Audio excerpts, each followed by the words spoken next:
Oi! Kārlis atbrauc un vien kaut ķibela motori. Kas tev notikās, Kārli? To mēs noskaidrosim, bet ir tāda skaņa, ka liekas, ka braukt tālāk labāk nevajag.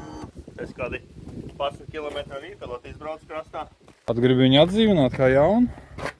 Kā jauns viņš nebūs, būs reāls. Bet ārā mēs tam negribam. Mēs liksim oriģinālas detaļas vai ķīniešu? Nē, ķīnieši noteikti ne.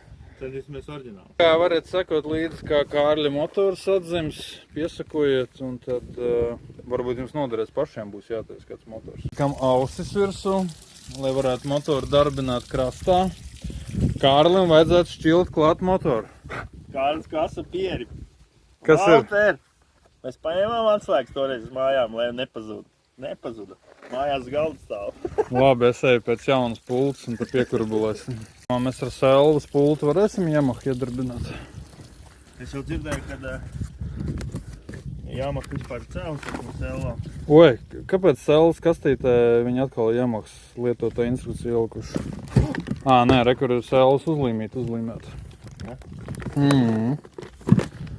Ja domāju, ko tu tagad darīt, ja man nebūtu pults? Nē, labi, var jau viņu iedarbināt ar vadiem. Jā, iestumt, es domāju. Nē, tur vadiņas. Ielikt laivu ūdenī un ievelk, kas tā darīs. Degvielas sūknis strādā. Oi!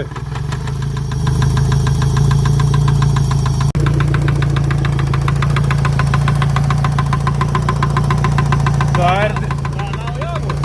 Nē, tā ir diezgan nepatīkama skaņa.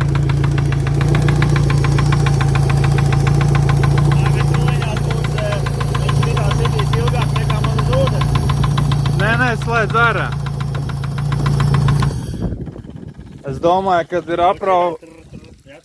Tas viss ok, vārds nostrādā. Es domāju, kad ir aprauta šāli un virzulis daudzās pret galvu. Protams, viņš grab arī kloķenē noteikti, bet visticamāk viņš staigā tagad un citās pret galvu vienkārši. Tā kā dzīsim uz cehu un ķidāsim ārā.